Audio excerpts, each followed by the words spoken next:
저는 만약에 갑상선암이 걸리잖아요. 로또예요. 다 합쳐가지고 한 10억 정도 될 거예요. 이거를 보장받기 위해서 제 주머니에 나간 돈이 있을 거 아니에요. 얼마를 냈을까? 2억. 시간이 지나서 암의 발병 확률은 생활질병이 될 거고요. 생활질병이 됐다라는 건 치료비 자체도 싸졌겠죠. 그래서 이 10억을 받기 위해서 제 주머니에 나간 돈은 얼마예요? 총 2억에 뭐 치료자금 한 5천만 원? 그럼 2억 5천 내 주머니에 나갔네. 그리고 나서 받는 돈 얼마라고요? 10억. 그럼 수익률로 하는 사람이 몇 프로예요? 그럼 400%가 넘네. 보험은 재테크가 맞습니다. 걸리는 시간만 다를 뿐이지 소비자가 이길 수 있는 방법은 딱 하나. 약속한 시간만 지키면 무조건 소비자가 이긴다. 피디님, 예. 보험 좋아하세요? 맞습니다. 그러면은 다시 질문 드려볼게요. 보험 필요 없으세요? 필요한 것 같아요, 점점 더. 그쵸? 필요는 하죠. 근데 좋아하진 않죠. 네. 근데 저도 사실 보험을 좋아하진 않아요. 근데 필요는 무조건 하다라고 저는 생각을 해요. 그렇기 때문에 제가 이제 많은 친구들한테 얘기를 할 때, 아니 어차피 보험 좋아하는 사람은 없다 대한민국에서. 근데 보험은 필요하지 않냐? 그러면은 어떻게 보험을 합리적으로 준비를 하고 효율적으로 이용해 볼 수 있냐? 그 포인트로 이제 얘기를 많이 하는데, 아무리 얘기를 해도 사실 들었을 때 뿐이에요. 시간이 지나면은 또 보험을 안 좋아하게 돼. 그리고 필요성도 사실 우리가 보험을 뭔가 준비를 한다라는 거는 어디가 아팠을 때나 사실 그 보험을 활용해 먹기 때문에, 아니 젊은 친구들은 아프지도 않거든요. 그러니까 얘기를 들으면은 그 시점에만 니즈가 확 올라왔다가 시간이 지나면 안 아프잖아요. 그럼 다시 보험이 안 좋아져. 그래서 결국에는 보험을 비용으로밖에 생각을 할 수밖에 없는 게 안타깝지만 대한민국의 현실이에요. 제가 그래서 이제 고민을 했고 생각을 했던 게, 그럼 이 친구들한테 어떻게 하면 조금 보험을 좋아하는 것까지는 아니더라도 경계심을 최소한 아무리 못해도 비용처럼은 안 생각하게 할 수 있을까를 고민을 하다가, 그럼 재테크를 겪어보자. PD님이 좋아하진 않지만 필요를 한 보험이라고 했잖아요. 네. 근데 그게 시간은 좀 오래 걸릴 수 있어요. 장기 투자라고 생각하시면 돼요. 돈이 좀 벌린다는 거죠. 네, 맞아요. 보험으로. 그러면 필요도 하고 돈도 번다고 하면 네. 좀 나을 것 같습니다. 근데 시간이 걸려요. 보통 우리가 투자한다라고 하면은 주식이 됐던 펀드가 됐던 단기적으로 돈을 모으고 불리는 거에만 이제 초점이 맞춰져 있잖아요. 얘는 시간이 걸려요. 언제까지? 못해도 한 20년, 30년. 근데 무조건 돈은 불어나요. 그럼 어떠실 것 같아요? 무조건이라면 할 만한 것 같아요. 그래요? 그럼 제가 사람들이 이제 비용이라고 생각하는 보험을 재테크로 생각의 전환을 해가지고 생각할 수 있는지 그 포인트를 좀 얘기를 드려볼게요. 지금 2026년도예요. PD님 올해 나이는? 33입니다. 33살이네요. 30년 전으로 되돌아가 볼게요. 1996년도 그때 PD님은 3살이었어요. 30년 뒤로 가볼게요. 63시네요. 그리고 2056년도일 거예요. 보험은 우리가 보험료를 내려고 가입을 하는 게 아니라 보험금을 받으려고 하는 거잖아요. 근데 제가 앞전에 강의에서도 얘기 드렸다시피 어떻게 하면 보험을 합리적으로 준비를 하냐, 한 살이라도 어릴 때 준비를 해야 된다라고 얘기 드렸었죠. 보험을 준비하는 이유는 첫 번째, 가장 대중적인 게 암이잖아요. 중대질병 하면은. 암에 대해서 얘기를 할게요. 1960년대에 암에 걸릴 확률은? 거의 없지 않을까요? 맞아요.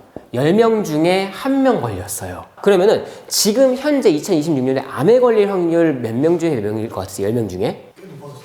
맞아요. 10명 중에 지금 4명이 걸려요. 그러면은 30년 뒤에는 10명 중에 몇 명이 걸릴 것 같으세요? 6명? 생활질병이 될 거예요. 그럼 다시 1996년도에 암에 걸렸을 때 죽을 확률 몇 퍼센트 됐을 것 같아요? 치사율 엄청 높았을 것 같아요. 네, 90% 이상. 지금은요? 웬만하는데 맞아요. 지금은 10%도 안 돼요. 왜냐면은 바뀌었죠, 생활 패턴이. 예전에는 건강검진 이런 거 안 받았어요. 그냥 걸렸어. 몸이 이상해서 갔는데 암이야. 그렇게 걸려버린 거예요. 근데 지금은 우리가 아무리 못해도 1년, 2년마다는 매년 건강검진을 받으니까 바로바로 찾을 수가 있기 때문에 사실 빠르게 찾게 돼버리면은 우리 의료기술이 발달했잖아요. 그러니까 치사율이 되게 낮아요. 그러면은 30년 뒤에 치사율은? 없지 않을까요? 네. 그러면은 암에 걸렸을 때 우리 이제 보험금이 나오죠. 이 보험금을 받기 위한 보험료를 내죠. 과거에 암에 걸렸을 때 예를 들어 동일한 기준이에요. 5천만 원의 보장을 받는다고 가정할게요. 그리고 지금도 5천만 원의 보장을 받고요. 미래에도 5천만 원의 보장을 받는다고 가정을 할게요. 이때 가입했을 때, 이때 가입했을 때, 이때 가입했을 때 받는 금액들이에요. 자, 그러면은 이거를 보장을 받기 위해 내 주머니에 내는 보험료가 있을 거 아니에요. 그 보험료 30년 전에는 얼마면 됐을 것 같아요? 이거를 월납 보험료 말고 총납입 보험료로 계산을 해볼게요. 보통 20년 납이거든요. 3만 원씩 1년이면 36만 원, 10년이면 360만 원, 20년이면 720만 원. 결국에 1,000만 원이 안 되는 돈이 되는 거죠. 지금은요 2천만 원 정도를 납입을 해야 5천만 원의 혜택을 받아요. 이때는 얼마일 것 같으세요? 근데 생활 질병이면 좀 싸질 수 있지 않을까요? 받는 보험금이 그대로인데? 받는 보험금이 그대로인데 보험료가 생활질병이라는 거는 쉽게 걸린다, 쉽게 치료한다의 개념이지 보험사 입장에서 돈을 준다의 개념 아니죠. 바꿔서 얘기하면 생활질병이라는 건 보험사에서 5천만 원 돈을 가입을 했어요. 다 줘야 되는 거잖아요, 5천만 원. 그러면은 보험회사 역시 마진을 남겨야 되는데 그 마진을 남기려면 보험료를 올릴 수밖에 없겠죠. 얘는 총 4천만 원을 내야지만 혜택을 받을 수가 있을 거예요. 그러면은 월 납으로 환산을 하게 되면 대략 한 15만 원 정도가 되겠네요. 15만 원 이상. 왜 제가 이렇게 얘기를 드리냐면은 보험은 옛날 보험이 좋다는 말 들어보지 않았어요? 많이 들었어요. 그쵸? 그 기준은 옛날 보험 자체가 좋은 게 아니라 옛날 보험의 가성비가 좋다라는 거예요. 물론 시간이 지나면서 신기술들이 발전하기 때문에 지금 현재 의료 혜택, 새로운 의료 혜택들이 과거에는 없었던 것들도 있어요. 그런 것들은 이제 보장을 못 받겠지만 큰 카테고리 안에서는 과거에도 지금도 미래에도 암은 존재를 하죠. 그러면 결국에는 옛날 보험 좋다는 개념은 무조건 가성비가 좋다의 개념으로 그냥 바꿔서 생각하시면 좋아요. 똑같이 5천만 원을 보장을 받는데 과거에는 왜 이렇게 적게 내고 미래에는 왜 이렇게 많이 내요? 걸렸다고 해서 보험금을 지급하는 건 보험사 입장이죠. 보험사는 10명 중에 1명만 주면 되는 거야. 얘는 10명 중에 4명만 주면 되는 거죠. 그 얘는 10명 중에 10명 다 줘야 돼요.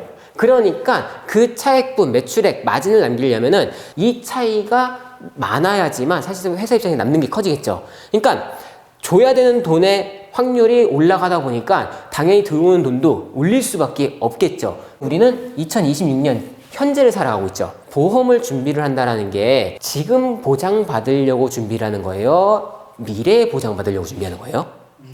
그쵸. 지금 준비를 해도 지금부터 보장을 받을 수는 있어요. 근데 확률적으로 낮을 수밖에 없겠죠. 그때 63세 미래 이후에는 내가 나이가 먹었으니까 앞으로 확률이 높죠. 근데 더 문제는 은퇴를 했어요. 그럼 생활비도 부족한데 내가 이때 앞으로 확률이 높아가지고 치료비가 나가야 되는데 생활비도 없어. 먹고 살 돈도 없는데 치료를 받겠어요? 안 받죠. 그거를 준비를 하기 위해서 지금 준비하는 거란 말이에요. 암도 소외감이 있고 일반암이 있고 여러 가지가 있어요. 근데 과거에는 일반암이었던 게 시간이 지나서 소외감으로 빠진 것들도 되게 많아요. 회사가 남는 게 없으니까 다 바꿔버린 거거든요. 가장 찾기 쉽고 가장 완치율이 좋은 암은 지금 소외감으로 빠져있는 갑상선암이에요. 근데 저는 처음에 일했을 때부터 보험을 바로 준비를 했겠죠.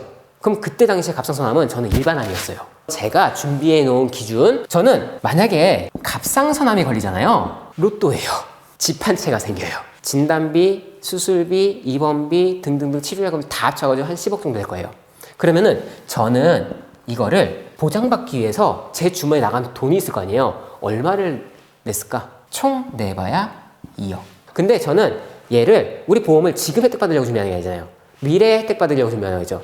시간이 지나서 암의 발병 확률은 생활질병이 될 거고요. 그리고 생활질병이 됐다라는 건 의료기술이 좋아졌다는 거는 치료비 자체도 싸졌겠죠. 그 상태에서 제가 시간이 지나서 이 시점에 이 10억을 수령받겠네요. 걸리면. 근데 걸릴 확률은 생활질병이잖아. 그리고 의료기술도 좋아졌으니까 치료비도 싸질 거라 했잖아요. 그래서 이 10억을 받기 위해서 제 주머니에 나간 돈은 얼마예요, 총? 2억에 뭐 치료자금 한 5천만 원? 정말 많이 써도? 그럼 2억 5천 내 주머니에 나갔네. 그리고 나서 받는 돈이 얼마라고요? 10억. 그럼 수익률로 한 사람이 몇 프로예요? 그럼 400%가 넘네.